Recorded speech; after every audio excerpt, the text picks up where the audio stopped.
నమస్తే. అమరావతిలో జగన్ కొత్త గేమ్. ఆంధ్రప్రదేశ్ పాలిటిక్స్ లో సరికొత్త పొలిటికల్ వార్ స్టార్ట్ అయింది.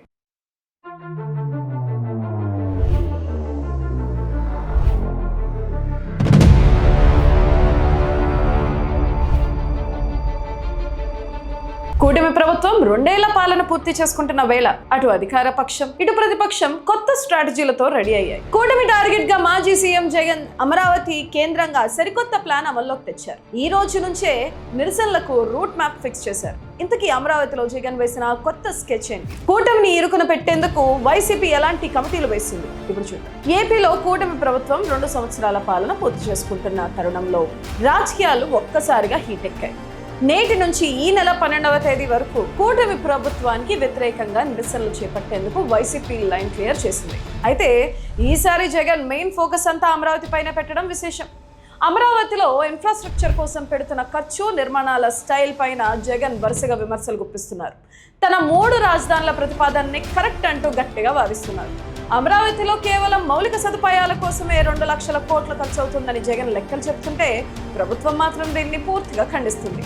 ఇలాంటి టైంలోనే అమరావతి ల్యాండ్ పూలింగ్ రైతులు జగన్ తో భేటీ కావడం ఇప్పుడు స్టేట్ వైడ్ గా పెద్ద హాట్ టాపిక్ గా మారింది. తాజా మీటింగ్ లో తమ భూములకు సంబంధించిన ఇష్యూస్ ను అమరావతి విలేజ్ రైతులు జగన్ కు వివరించారు. సెకండ్ ఫేజ్ ల్యాండ్ పూలింగ్ తో పాటు గతంలో తమకు ఇచ్చిన ప్రామిసెస్ ఏవి ఇప్పుడు అమలు కావడం లేదని రైతులు కంప్లైంట్ చేశారు. దీంతో జగన్ వెంటనే యాక్షన్ ప్లాన్ స్టార్ట్ చేశారు. సిఆర్డీఏ పరిధిలోని రైతులకు అండగా నిలిచేందుకు పార్టీ సీనియర్ లీడర్స్, లాయర్స్ తో ఒక స్పెషల్ కమిటీని అనౌన్స్ చేశారు. ఈ సిఆర్డీఏ రైతు పరిరక్షణ కమిటీ డైరెక్ట్ గా గ్రౌండ్ లోకి వెళ్లి రాజధాని గ్రామాల్లోని రైతులతో వరుసగా మీటింగ్స్ పెట్టబోతుంది.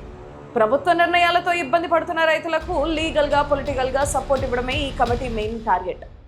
గతంలో అమరావతిలో వైసీపీకి వ్యతిరేకంగా పెద్ద ఎత్తున పోరాటాలు జరిగాయి.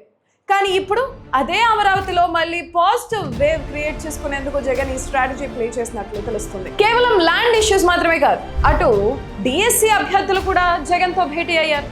రీసెంట్ గా జరిగిన డిఎస్సి ఎగ్జామ్స్ లో భారీగా అక్రమాలు జరిగాయంటూ ఆల్రెడీ వైసీపీ నిరసనలు చేస్తుంది. ఈ ప్రాబ్లం పైన కూడా జగన్ లాయర్లతో కూడిన మరొక స్పెషల్ కమిటీని అపాయింట్ చేశారు. డిఎస్సి అభ్యర్థుల తరపున ఈ కమిటీ లీగల్ గా ఫైట్ చేయబోతుంది. ఇలా అటు రైతులు ఇటు యూత్ సెంటిమెంట్ ను టచ్ చేస్తూ జగన్ వేస్తున్న అడుగులు కూటమి ప్రభుత్వానికి సవాల్గా మారే ఛాన్స్ ఉంది. మరి 2 ఏళ్ల పండగ మూడ్లో ఉన్న కూటమి సర్కార్ జగన్ స్కెచ్ ని ఎలా కౌంటర్ చేస్తుంది? అమరావతి విషయంలో జగన్ తీసుకున్న ఈ లేటెస్ట్ డెసిషన్ ఎలాంటి టర్న్ తీసుకోబోతుంది అనేది ఇప్పుడు ఏపీ పాలిటిక్స్ లో బిగ్గెస్ట్ సస్పెన్స్. మొత్తానికి ఏపీలో పాలిటిక్స్ మళ్ళీ అమరావతి చుట్టూనే తిరుగుతున్నాయి. రాజధాని రైతులు, డిఎస్సి అభ్యర్థులకు అండగా జగన్ వేసిన ఈ స్పెషల్ కమిటీల స్కెచ్ గ్రౌండ్ లెవెల్లో ఎలాంటి సెన్సేషన్ క్రియేట్ చేస్తుందో చూడాలి. మరి 2 ఏళ్ల పాలన కంప్లీట్ చేసుకుంటున్న కూటమి సర్కార్ ఈ పొలిటికల్ అటాక్ ని ఎలా కౌంటర్ చేస్తుందనేది ఆసక్తికరంగా మారింది.